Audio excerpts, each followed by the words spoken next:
Bonjour.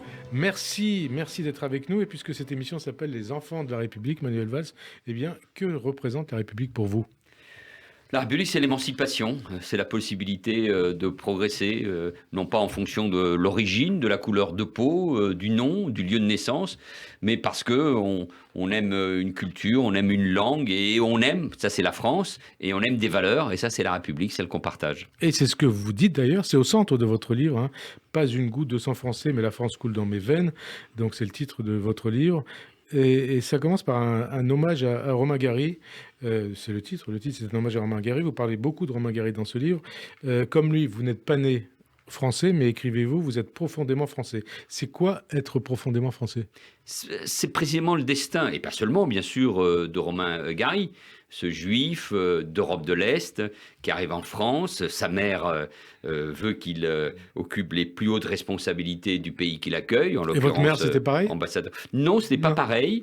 Et lui, il y a l'engagement dans la résistance, dans la France libre. Il devient Dans gaulliste. l'aviation, hein. Dans l'aviation, il sera gaulliste, il sera surtout compagnon de la Libération, consul, on connaît sa vie, cette identité à multiples facettes, mais c'est cela, et il épouse la France grâce à l'engagement, grâce à la langue, grâce à Et l'écriture, grâce à la culture, hein. grâce à la culture et aux valeurs. Et d'ailleurs, ce qui est beau de la France, c'est qu'elle puisse se définir, il n'y a pas beaucoup de pays comme cela, par un écrivain. Et Romain Gary, comme d'autres grands écrivains, définit très bien, parmi d'autres, comme Zola, ce que cela veut dire être français. Être français quand on n'a pas forcément de racines françaises. Bien sûr, et Hein, ensuite, Zola. évidemment, et ceux qui ont des racines françaises, longues, ancrées dans la tradition du pays, sont aussi français. Mais ceux qui viennent de l'extérieur, c'est le cas de Romain Gary, c'est le mien évidemment plus modestement, nous avons appris, et c'est peut-être pour cela que nous aimons aussi fort la France, nous avons appris à être français.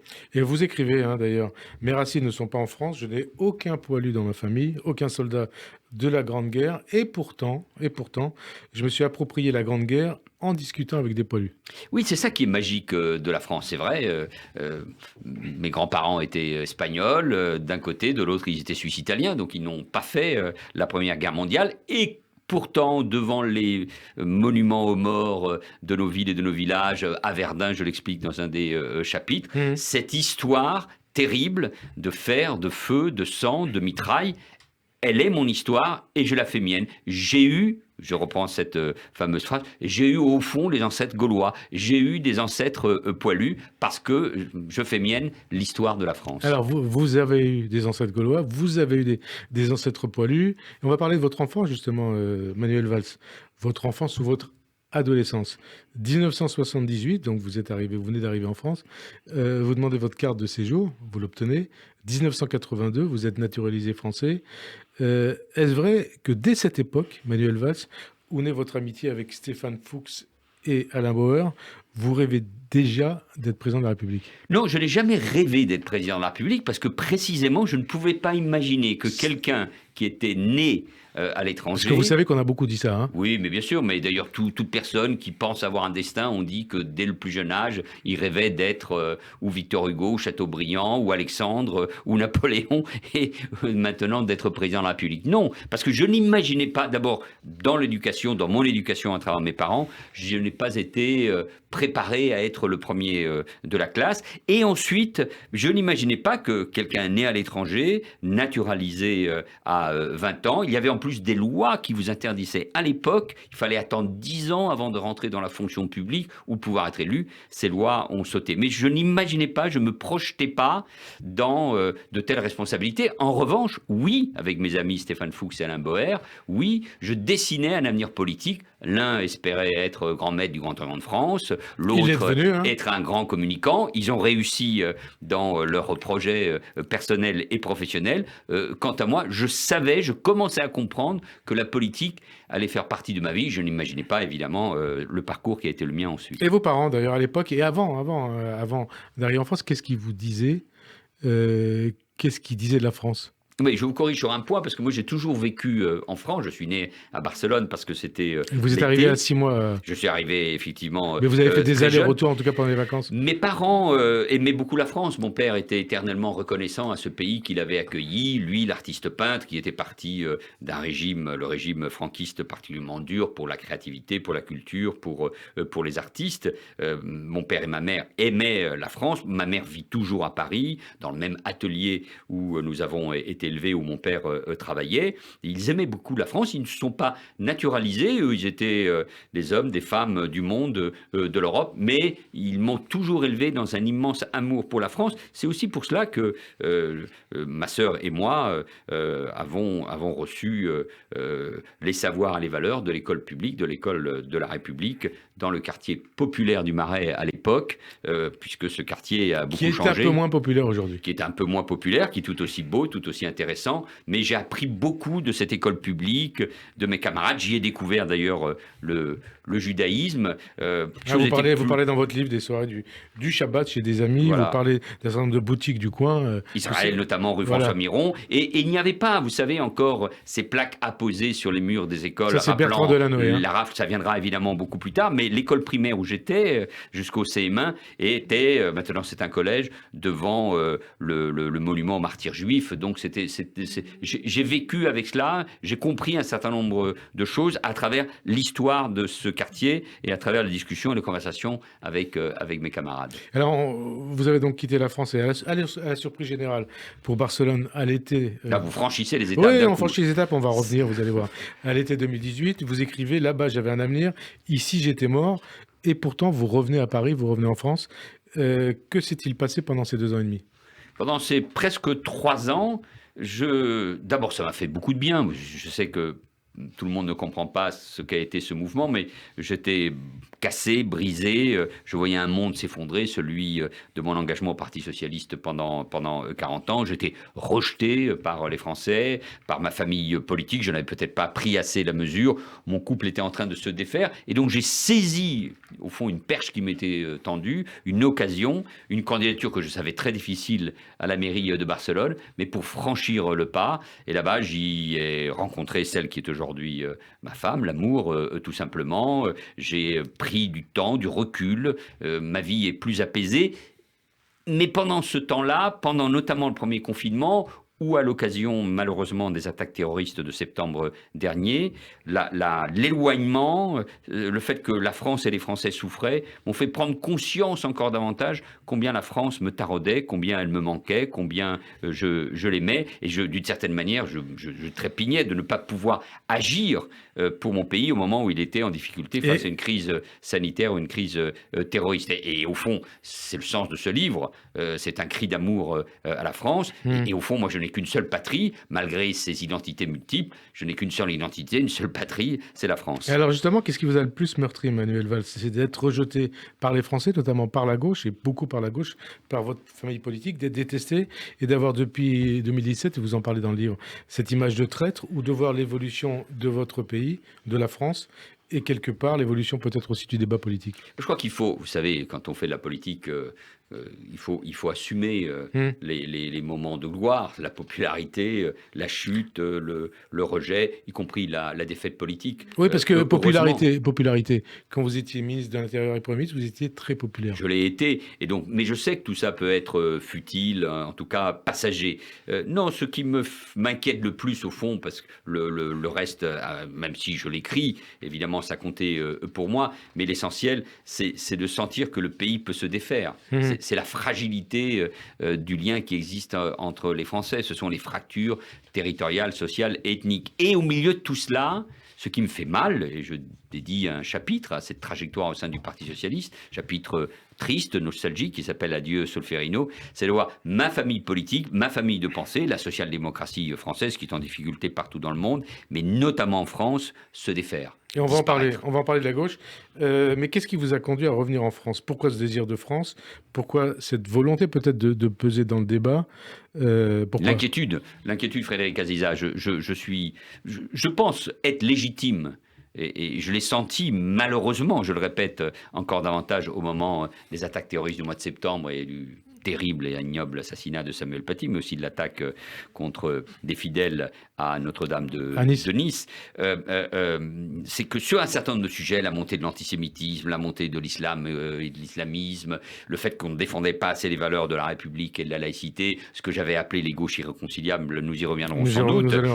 Sur ces sujets-là, j'avais eu raison. Donc, parce que je vois mon pays se défaire, parce que je sens qu'il est fragile, pour le dire autrement, parce qu'il peut se donner au lepénisme, je pense que mon expérience, le fait que j'ai eu raison sur un certain nombre de sujets, mon recul aussi, et ce livre, vous le savez, est aussi très, très personnel, et je reconnais quelles ont pu être mes erreurs, mais nous sommes dans un moment où tous ceux qui ont une voix, tous ceux qui ont une expérience, doivent contribuer à ce que les républicains de ce pays se rassemblent, s'unissent, forment une nouvelle coalition pour demain, pour que ce pays demain puisse aborder les défis, mais surtout ne se donne pas au lepénisme. On va en parler dans quelques instants. Bah justement, ce pays qui doit faire face comme le reste du monde, d'ailleurs comme l'Espagne, à la crise sanitaire, vous qui vivez à Barcelone, est-ce que vous avez l'impression, puisque c'est un procès qu'on fait à Emmanuel Macron au gouvernement, que l'Espagne a mieux géré la crise sanitaire que la France? Prenons les chiffres, si on veut parler du nombre de contagiés et du nombre de malades et surtout du nombre de décès, non. Tous les pays, il faut l'admettre, tous les pays ont été surpris par la violence de cette crise sanitaire inédite, d'ailleurs d'un point de vue sociologique, anthropologique, social. Jamais au niveau global, au niveau mondial, au niveau de la planète, on avait eu des pays s'arrêter ainsi. Le confinement il y a un an. Donc jusqu'au mois de janvier, je pense que tous les pays ont piloté à vue. Nous voyons bien avec nos voisins allemands, italiens, espagnols, on voit bien ici en France. Donc le pilotage à vue, parce que sans la vaccination de masse, on ne sait pas comment faire. Alors, si vous aviez été promise, vous auriez fait pareil. Mais, sans doute, on aurait fait pareil, on aurait commis un certain nombre d'erreurs. Je me suis toujours exprimé de manière extrêmement mesurée et modérée. Je dis dans le livre qu'il y a des injonctions contradictoires, l'affaire des masques, un certain nombre de sujets que je ne comprends pas. Mais sur l'essentiel, quand on voit la réalité des choses, on voit bien que les choses étaient très difficiles. Avec peut-être une touche plus personnelle. Je suis étonné, mais c'est vrai en Espagne comme en France, qu'au fond, on évoque le nombre des morts, mais sans jamais parler de ces morts. C'est un numéro presque sans visage. Et il y a une douleur, je l'ai vécu dans ma propre famille, par exemple, à ne pas pouvoir accompagner quelqu'un qui est décédé de la Covid, qu'on ne peut pas enterrer. Ce rituel qui est tellement important depuis toujours dans nos sociétés n'a pas pu être accompli. Un traumatisme. Hein. C'est un traumatisme profond dans nos sociétés. Reste cependant maintenant le problème de la vaccination. Il faut l'accélérer. Et je pense qu'il y a deux blessures. Une, dans notre orgueil national, le fait que le pays de Pasteur et de Sanofi n'ait pas pu produire son propre vaccin pour le moment. Et puis, une petite inquiétude aujourd'hui sur la gestion de ce sujet-là par l'Union européenne. Par l'Union européenne au niveau d'ailleurs des vaccins? Oui, bien sûr. Autant sur la réponse économique et financière, la Commission, la Banque centrale européenne, les États et notamment la France ont été au rendez-vous. Même s'il faut maintenant que l'argent de l'Union européenne arrive et que tous les pays votent le plan massif qui est indispensable pour la reprise de notre économie. Autant sur la gestion des vaccins, pas une compétence directe de l'Europe jusqu'à maintenant. Là, on sent qu'il y a eu des difficultés, peut-être trop de bureaucratie. Il faut rattraper ce retard. Parce que nous voyons bien qu'aux États-Unis, bien sûr en Grande-Bretagne, évidemment en Israël, les choses ont été faites, je crois, avec plus de célérité. Très rapidement, est-ce que vous pensez que l'objectif du gouvernement d'une réouverture progressive du pays vers la mi-mai est tenable? Il faut l'espérer. Je pense que le président de la République, Emmanuel Macron, a eu raison de donner une perspective. Je vis entre la France et l'Espagne. La situation n'est pas meilleure en Espagne et pourtant... Mais les restaurants sont ouverts. Les restaurants sont ouverts, les terrasses également, les opéras, les théâtres ou les cinémas aussi. Donc il faut maintenant donner une perspective. Cela s'appelle aussi la responsabilité individuelle. Cela appelle aussi à la responsabilité individuelle de chacun. Il faut garder bien sûr les gestes barrières, faire très attention.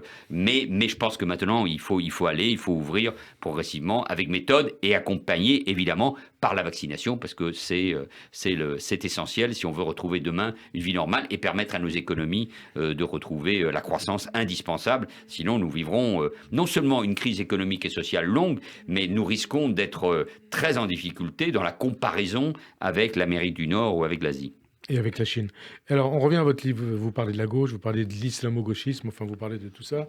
Et vous écrivez que face à la fonte de son électorat populaire, la gauche a cherché son salut dans un nouveau prolétariat qui serait incarné par les immigrés, les musulmans, vus à tort comme une masse informe.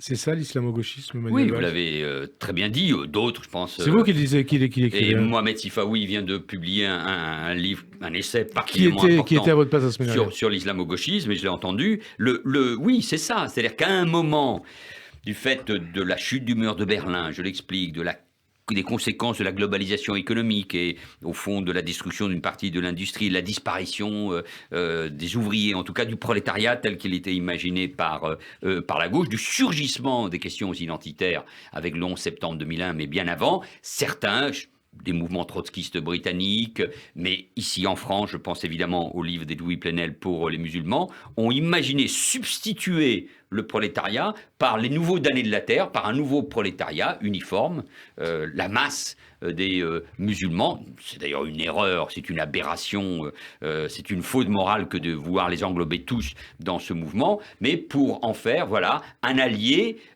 pour la conquête du pouvoir et pour les luttes sociales. Donc non, c'est une erreur, mais c'est ça l'islamo-gauchisme, c'est cette alliance entre une partie de la gauche et l'islam politique, puisque cette vision-là obligeait à une alliance avec l'islam politique qui visait par exemple à accepter, alors que partie de cette gauche était féministe, le voile imposé aux femmes. Et vous vous fustigez d'ailleurs dans ce livre, une gauche, je vous cite, prête à excuser ceux qui ont tué les journalistes de Charlie Hebdo.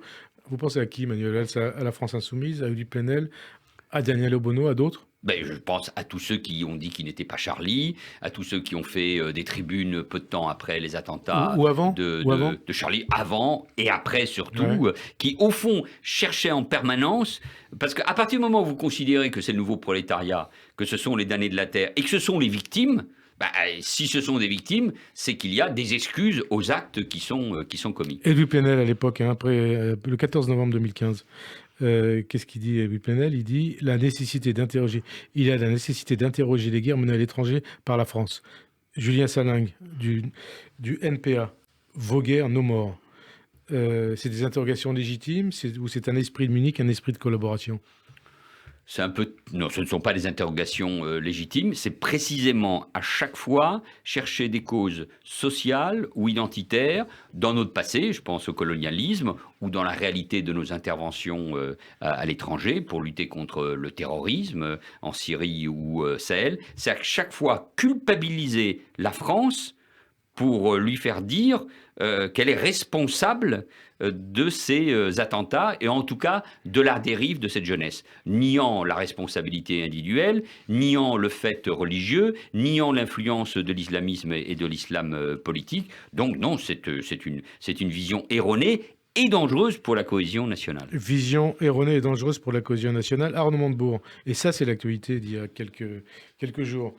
Quand vous l'avez entendu lier les attentats contre Charlie, l'hypercacher, le Bataclan et l'engagement de François Hollande en Syrie, donc le vôtre, quelque part, il écrit même à partir du moment où vous décidez d'être justicier international, vous en payez le prix. Comment ça vous fait réagir? Mais, Vous qui avez été son ami, hein, Arnaud Montebourg.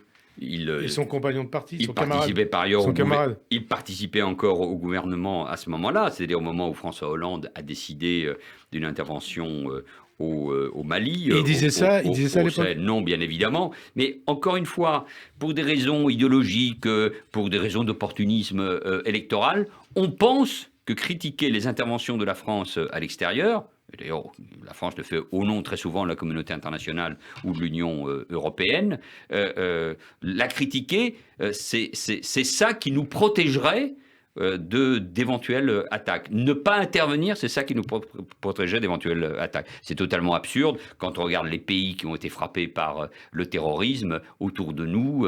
Vous avez des pays qui n'interviennent jamais, vous avez des pays qui ne participent à aucune coalition. Donc non, tout ceci n'a pas de sens, c'est dangereux et ça alimente cette thèse, encore une fois, de la responsabilité de la France et donc des Français. Je rappelle que ce sont les Français de toute confession, de tous âges, qui ont été tués ou blessés par ces attentats terroristes en 2015 ou en 2016. Et Montebourg, c'est quoi? C'est un islamo-gauchiste ou ou c'est un personnage dangereux? C'est ni l'un ni l'autre dans ce cas d'espèce. C'est quand on perd les repères, on est amené à dire n'importe quoi. Alors, qu'est-ce que vous inspire ce débat autour de l'islamo-gauchisme? En clair, est-ce qu'au-delà de l'université, il gangrène aussi la société française dans son ensemble? Il gangrène des secteurs importants de la société française. Et plus largement, cette dérive de la gauche que j'explique, qu'on retrouve dans le monde médiatique, qu'on le retrouve dans le monde universitaire, politique, syndical, nous en connaissons aujourd'hui toutes les dérives, est liée aussi à la puissance de la culture américaine. Et à travers ses médias, à travers ses universités, à travers ses écrits, À travers ses politiques revues, aussi. à travers ses politiques, bien évidemment. Je vous interromps de 30 secondes parce que vous citez d'ailleurs Barack Obama dans ce livre et par rapport à la manifestation du 11 janvier. Vous écrivez, de mémoire, hein, s'il n'a pas voulu venir, c'est peut-être parce qu'il ne voulait pas que son nom soit associé à Charlie Hebdo. Oui, il ne voulait pas que son nom et celui des États-Unis soient associés à cette manifestation en faveur de Charlie Hebdo, donc en faveur de Charlie, reprenant en creux, c'est moi qui en fais évidemment l'exégèse, l'explication désormais, au fond, la thèse qu'on retrouve dans les éditoriaux du New York Times ou du Washington Post, comme quoi Charlie Hebdo, la laïcité à la française, notre esprit français sont discriminatoires ou discriminent les minorités ou les musulmans. C'est la culture américaine qui est en marche déjà depuis des années, mais qui aujourd'hui atteint également notre pays et qui fragmente encore un peu plus. Nous sommes une communauté de valeurs, nous ne sommes pas une communauté de communautés ou d'identités particulières, et donc c'est très dangereux parce que plus cette culture pénètre notre université, un certain nombre de secteurs de la société, plus la France peut se défaire.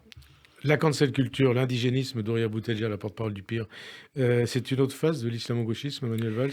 Oui, il y a différentes phases. Je vous ai parlé des trotskistes britanniques. L'islamo-gauchisme est né notamment, et Taguieff vous l'explique souvent, y compris sur vos ondes, est né au moment de la deuxième intifada, en tout cas sur la question du conflit israélo-palestinien. Il a trouvé progressivement, avec ce qui s'est passé à partir du 11 septembre 2001, et notamment, évidemment, au moment des attaques terroristes en France et partout en Europe, il a retrouvé une nouvelle vigueur et qui se confond d'ailleurs avec le mouvement indigéniste, avec le rapport à notre passé colonial, avec les minorités. Au fond, tous ces mouvements qui expliquent que la France, à cause de son passé ou à cause de sa laïcité ou à cause de ses valeurs universelles, discrimine et raciste. Sa police, sa justice sont racistes. C'est tout à fait insupportable. Et donc, il faut mener un combat de front, d'idées contre ces idées nauséabondes. Et c'est pour ça que je me réjouis que, d'ailleurs, en France, on résiste et qu'on ait des intellectuels comme Alain Finkielkraut, comme Caroline Fourest, comme Elisabeth Badinter,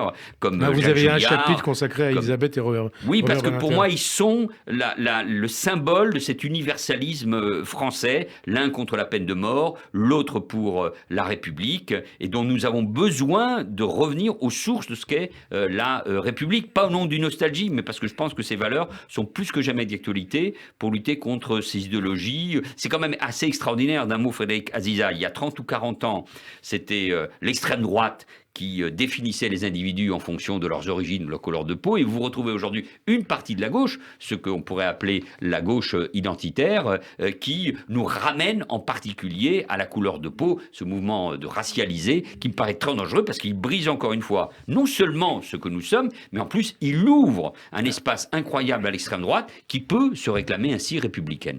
Une allusion peut-être à ce qui se passe à l'UNEF. Vous avez été à l'UNEF. Donc l'UNEF et ses réunions non mixtes racisées, assumées notamment par Mélanie Luce, la présidente de l'UNEF, et aussi par Benoît Hamon et par les Verts.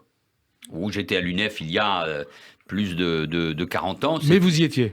Non, mais c'était, je l'assume tout à fait. Et c'était pas l'UNEF d'aujourd'hui. C'était un syndicat universaliste. Nous défendons la cause, les causes universelles, y compris l'UNEF a été très en soutien à SOS Racisme, avec qui à l'époque j'ai pu ou ensuite exprimer mes désaccords, mais qui était un mouvement universel aussi. Alors comment vous expliquez ces dérives? Il y avait cette belle...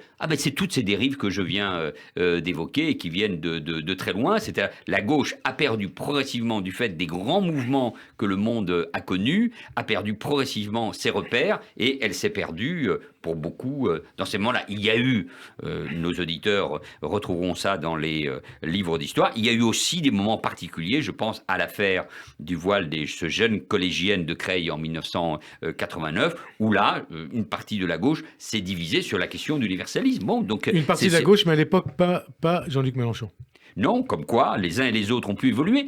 Il peut y avoir des évolutions qui me paraissent dangereuses, et en plus il y a cet opportunisme politique, puisque ceux-là même qui ont changé vous expliquent aujourd'hui, ou croient en tout cas, qu'une alliance avec les musulmans au sens général du mot, avec l'islam politique, leur serait bénéficiaire au plan électoral. Vous pensez à Jean-Luc Mélenchon ? Non, je pense à une partie de la gauche, à la France insoumise, à une partie du syndicalisme, enseignants ou étudiants, à l'évidence. Alors, cette proximité entre une partie de la gauche et l'islam politique ont également favorisé la montée de l'antisémitisme.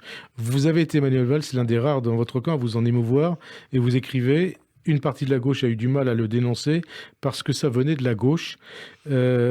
Un antisémitisme qui n'est plus l'apanage de l'extrême droite, mais qui est accompagné par l'extrême gauche et la gauche par haine d'Israël. Comment en est-on arrivé là ? Oui, parce que quand cet antisémitisme se fait jour, on a parlé de nouvel antisémitisme, d'antisémitisme de quartier, il vient précisément de ces quartiers populaires. Il vient de la jeunesse, comme on dit, et maladroitement parfois issue de l'immigration. Il vient du monde arabo-musulman. Donc ce sont, entre guillemets, des victimes. Ce sont ces damnés de la terre, ce nouveau prolétariat. Comment le critiquer ? Comment mettre en cause cet antisémitisme sans critiquer, sans mettre en cause les individus eux-mêmes ? Et c'est pour ça qu'une partie de la gauche s'est tue. Et comme ça venait en plus dans une substitution de l'antisémitisme par l'antisionisme, bien pratique. C'est un antisémitisme de salon. On peut critiquer Israël, on peut passer de la critique d'Israël à l'antisionisme sans se sentir antisémite. Non, la négation de l'État d'Israël, c'est-à-dire l'antisionisme, était la nouvelle forme d'antisémitisme. Ce qui n'empêche pas qu'on peut critiquer la politique de l'État d'Israël. On doit critiquer, d'ailleurs les premiers qui le font sont les Israéliens eux-mêmes, dans un pays qui est une grande démocratie. Mais en revanche, nier l'existence d'Israël, c'est la nouvelle forme d'antisémitisme. Et c'est là où on a conjugué les néo-nazis, l'extrême droite, représentée par Soral, des individus comme Dieudonné que j'ai combattu, et une partie de la gauche qui s'est progressivement perdue, du NPA, une partie des écologistes, des communistes, parfois des socialistes, heureusement moins nombreux, qui ont convergé ensemble dans la haine d'Israël. Alors, vous faites référence dans votre livre à Valère Jospin, vous avez été son chargé de communication dans les années entre 97 et 2002, et vous écrivez que la résurgence de l'antisémitisme commence clairement, vous l'avez dit à l'instant, avec la deuxième intifada palestinienne en septembre 2000, et pourtant ni le Premier ministre, vous l'écrivez, ni le gouvernement ne prennent conscience de ce qui monte. Pourquoi ? Parce qu'ils ont la volonté de ne pas s'aliéner un électorat, l'électorat des banlieues, ou parce qu'ils ne voient vraiment rien? Non, je ne crois pas. Je pense que moi, j'avais quitté le cabinet Lionel Jospin à ce moment-là, en mars pour 2001, pour être maire d'Évry. Et là, quand des fidèles de la synagogue du petit quartier du Bras de Fer, la petite synagogue du quartier du Bras de Fer à Évry, sont venus me dire que le samedi, des gamins, les caillassaient en les traitant de sales juifs et que ça se répétait, eh bien, nous avons compris avec d'autres qu'il se passait quelque chose. Et je pense que dans une campagne qui était très déjà marquée par les questions de sécurité, par la peur de la mise en cause de l'ordre mondial quelques mois après les attentats du 11 septembre 2001, le gouvernement à l'époque n'a pas pris la mesure de ce qui était en train de se passer. Alors avec au même moment, Manuel Valls, la rédaction de cette note de Pascal Boniface, envoyée à la direction du PS, une note intitulée « Le Proche-Orient, les socialistes, l'équité internationale, l'efficacité électorale », où Boniface mettait l'accent pour la première fois dans l'histoire politique française et l'histoire d'un grand parti républicain et de gouvernement sur l'intérêt électoral de flatter le vote communautaire. Ça constitue un tournant, cette note, Manuel Valls? Oui, mais cela veut bien dire que le Parti socialiste à l'époque... Parce qu'à l'époque, il était au Parti socialiste, Boniface. Ça veut bien dire que le Parti socialiste à l'époque a réagi comme il fallait.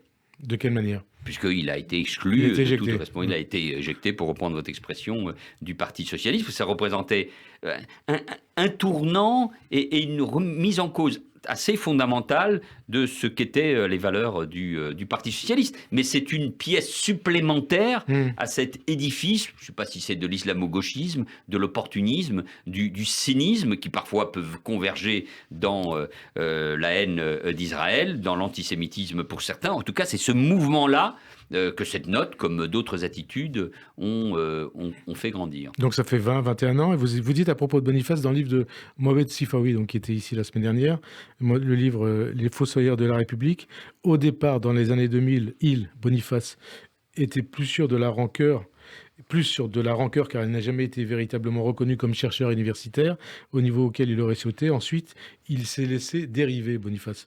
Qu'est-ce que ça veut dire ? Il s'est laissé dériver. Et pourquoi cette obsession juive chez lui ? Mais je ne sais pas, il faut lui demander. Ça m'étonnerait que vous l'invitiez ou qu'il vienne à votre micro. Mais de toute pourquoi façon... cette haine contre vous, hein, c'est ce qu'on a remarqué. Mais parce que je pense qu'il y a dans chaque individu des ressorts personnels, des ressorts politiques, des formes d'opportunisme parfois, qui font qu'on peut aller vers le pire. C'est ce qui était en train de se passer, ce qui s'est passé pour lui comme pour d'autres. Aller vers le pire. Aller vers le pire, c'est l'affaire Sarah Halimi, Manuel Valls. C'est dans l'actualité, avec cette décision de la Cour de cassation qui a jugé irresponsable l'assassin de Sarah Halimi, qu'il avait pourtant défenestré au cri de Allahu Akbar. Comment ça vous fait réagir ?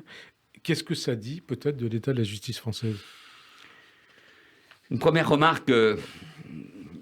Moi, j'essaie toujours de respecter les décisions de la justice. J'ai exercé des responsabilités. Quand l'une des plus hautes juridictions de notre pays s'exprime, il faut toujours regarder pourquoi elle a jugé ainsi. Alors, je vais vous poser autrement la question. Est-ce que ça dit quelque chose de l'état de la justice française ? Elle l'a fait en droit.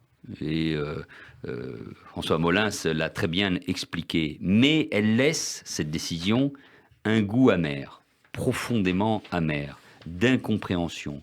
Je pense que bien sûr, il faut juger en droit, mais la justice doit pouvoir aider à comprendre ce qui s'est passé, réparer les douleurs et précisément rendre justice. Et dans ce cas-là, elle ne rend ni justice à un crime antisémite, et elle ne répare pas la douleur de la famille Halimi et de tous ceux qui considèrent à juste titre que c'est un crime antisémite. Alors, qu'est-ce qu'il faut faire ? Si la faire ? Cour de cassation a rendu son arrêt en fonction du droit, ça veut dire à ce moment-là qu'il faut changer le droit. De quelle manière ?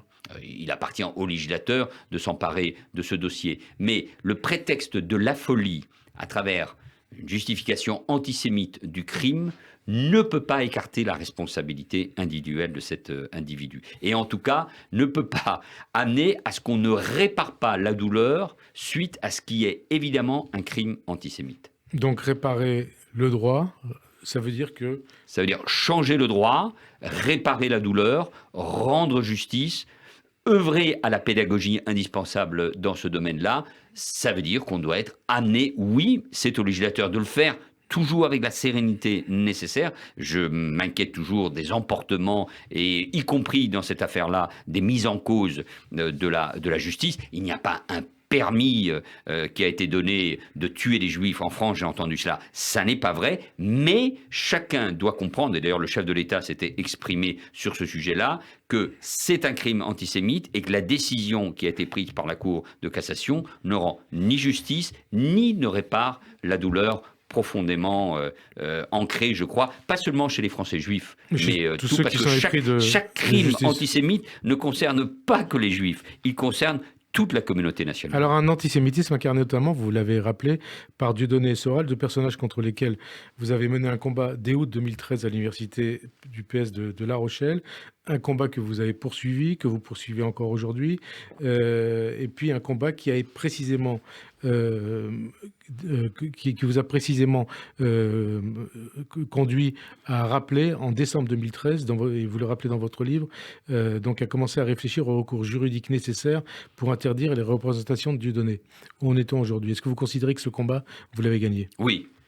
Oui, je ne vais pas gagner le combat contre l'antisémitisme. Non, je parle de Dieudonné et Soral. Oui, parce qu'à l'époque, Dieudonné s'exprimait, ses spectacles à caractère antisémite se faisaient dans des zéniths et devant des publics de plusieurs milliers de personnes, avec d'ailleurs un public très divers en termes de génération, de représentation sociale ou territoriale. Il ne s'adressait pas qu'à des jeunes de banlieue, contrairement à ce qu'on croit, bien au contraire. Et donc il fallait mener ce combat parce que ça n'était pas une volonté d'interdire un soi-disant humoriste, non, il s'agissait de s'en prendre à ce qui était un délit, le racisme, l'antisémitisme. Et donc vous avez gagné ce combat. Et ces combats, nous les avons gagnés. Je me suis rendu compte que le fait d'avoir mené ce combat, d'avoir marqué des premiers points, si je prends une métaphore sportive, allait et me coûterait très cher, car il a créé, dans la circonscription dont j'étais le député, mais plus largement, une haine profonde à mon égard, alimentée par des réseaux d'extrême droite, des réseaux d'extrême gauche, des réseaux islamistes, des réseaux antisémites qui n'ont cessé, qui continuent encore de me poursuivre. Vous le savez, ça a déjà été dit, j'attaque ce personnage, ce Dieudonné, une nouvelle fois, pour des accusations obscènes qu'il a proférées à mon égard. C'est-à-dire, il a des procès en permanence, il reçoit des condamnations, il doit payer des amendes. Il y a parfois des combats qui ne sont pas de nature personnelle seulement, ce sont des combats profonds, et ce combat, il faut le mener jusqu'au bout, jusqu'à éradiquer ce mal. Et je rappelle pour nos éditeurs, vous l'écrivez dans votre livre, je cite ce que vous écrivez, 2 éditoriaux me condamnent, dans Le Monde et dans Le Figaro, quand vous avez commencé à mener cette bataille contre Dieudonné, contre ses spectacles. Je suis critiqué à gauche, mon propre camp, de nombreuses voix me reprochent la violence, d'attiser la violence, de stigmatiser l'islam, de réveiller les pulsions. Je suis accusé de profiter d'une situation compliquée pour me mettre en scène, pour faire ma com. Oui, je me sentais à ce moment-là seul, même si je dois dire que j'ai eu toujours le soutien de François Hollande, de Jean-Marc Ayrault, de Bernard Cazeneuve et de bien d'autres. Mais j'ai senti seulement à partir de 2015, malheureusement, il a fallu attendre les attentats de Charlie et de l'Hypercacher pour que dans le pays, parmi les responsables politiques, dans le monde médiatique, on comprenne ce qu'avait été mon combat à ce moment-là. Alors vous parlez aussi dans votre livre d'Éric Zemmour. Qu'est-ce que vous inspire sa tentative et même sa volonté d'Éric Zemmour de réhabiliter Pétain, en affirmant d'abord dans un livre, puis ensuite de plateau télé en plateau télé, que Pétain a sauvé les Juifs français pendant la guerre?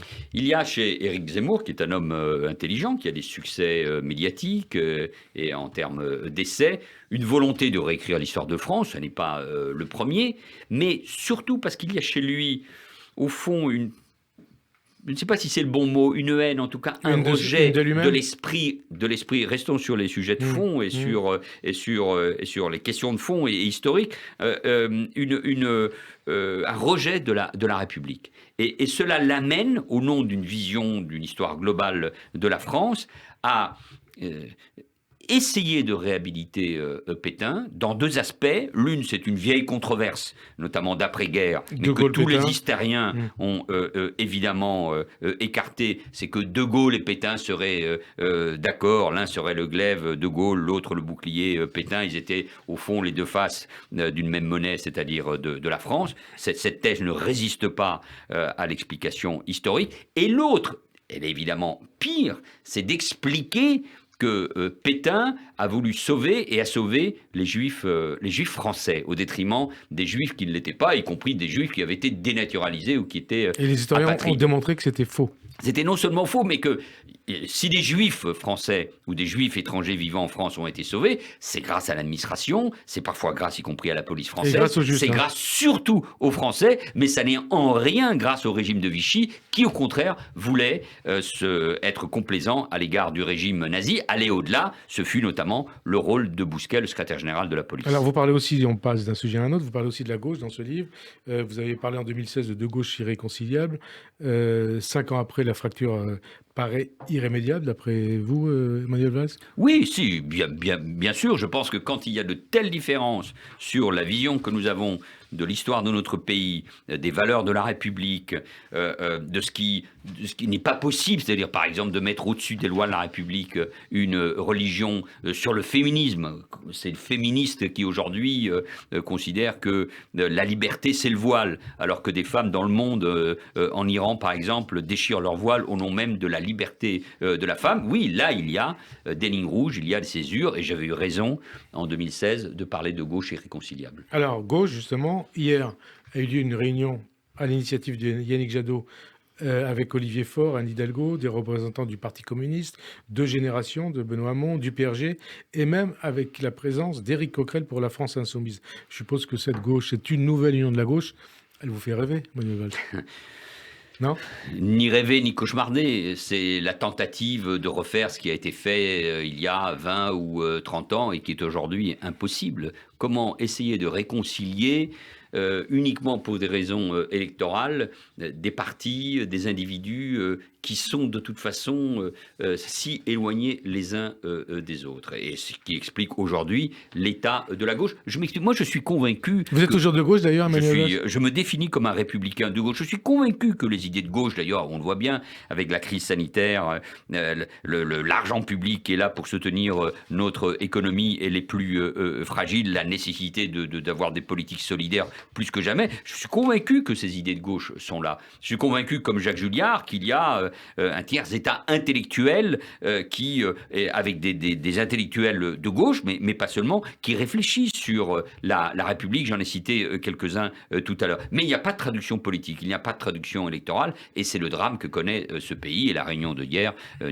n'apportera évidemment aucune solution à ce qui est une crise de la pensée de gauche, la crise social-démocrate, pas seulement en France, mais un peu partout en Europe. Et donc, il y a toujours deux gauches, voire plusieurs autres gauches irréconciliables. Oui, il y a toujours eu plusieurs gauches, il y a toujours un débat irréconciliable entre, ou pas, oui. mais en l'occurrence, irréconciliable. Il ne peut pas y avoir de conciliation avec ceux qui prônent cet islamo-gauchisme que nous avons évoqué pendant une grande partie de cette émission. Au passage, le voyage de Jean-Luc Mélenchon en Amérique du Sud, en pleine pandémie, suscite la polémique. Est-ce que c'est une polémique justifiée pour vous? Non, mais je pense qu'il ne faut pas. En plus, précisément, le recul que j'ai pris m'aide à ne pas rentrer dans toutes les polémiques. Non, on pourrait s'interroger qui il soutient en Amérique latine. Ça, c'est une autre affaire, mais polémiquer sur tout le déplacement de Jean-Luc Mélenchon ou d'autres, à mon avis, n'a pas beaucoup de sens. Alors, en tout cas, vous faites référence dans ce livre à ce que vous appelez la duplicité d'Emmanuel Macron, et vous parlez là de 2014. Est-ce que c'est toujours le sentiment que vous éprouvez à son égard?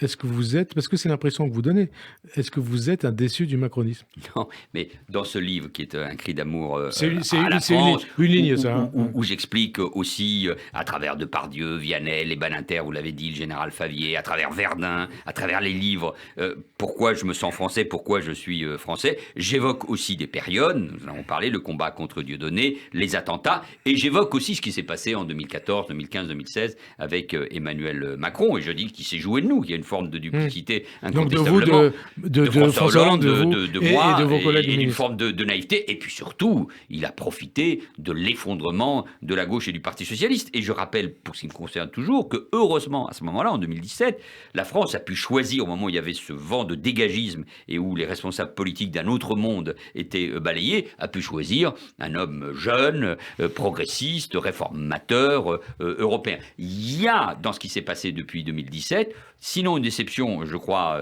un échec politique, c'est que Emmanuel Macron, et je reconnais que c'est très difficile, n'a pas su ou n'a pas pu réconcilier les Français avec eux-mêmes et avec la politique. C'est ça qui m'inquiète pour l'année prochaine, et je ne veux pas, encore une fois, que mon pays se livre au lepénisme. C'est ça qui vous inquiète pour l'année prochaine? Ça veut dire que tout est possible en 2022, Manuel Valls?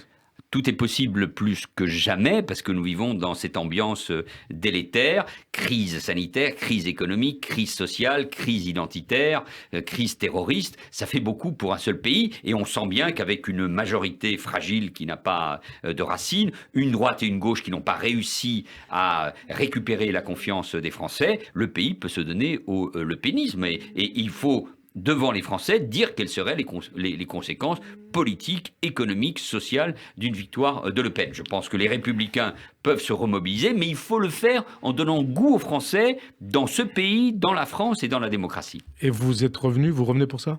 Je reviens pour cela, pour participer à ce débat d'idées. Je ne suis candidat à rien, je suis candidat à ce débat d'idées pour aider mon pays, parce qu'il m'a tant donné que je dois lui donner tout dans ces moments extrêmement difficiles. Vous racontez que dans ce livre, que quand vous rencontrez Emmanuel Macron à l'été 2018 et que vous lui annoncez que vous allez partir pour Barcelone, il ne vous retient pas? Non, il ne me retient pas. Mais d'ailleurs, je rajoute, si vous êtes complet, pourquoi l'aurait-il fait Ouais. d'ailleurs? Parce qu'il voit aussi un homme déterminé également à partir. Et est-ce qu'aujourd'hui, vous pensez qu'il voudrait que vous l'aidiez pour 2022? Je n'en sais rien, j'espère qu'il sera votre invité, vous pourriez lui poser la question. Non, je plaisante.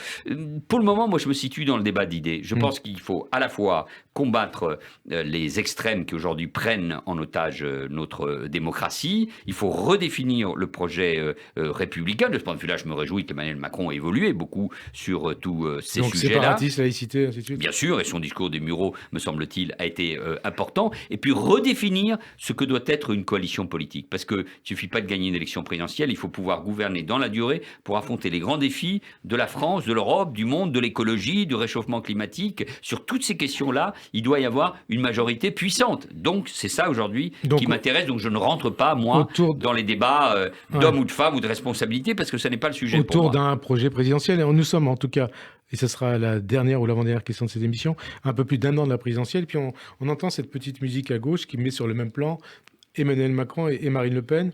Mélenchon a déjà averti qu'en cas de second tour, Le Pen-Macron, il ne donnera pas de consigne de vote. Qu'est-ce que cela vous inspire?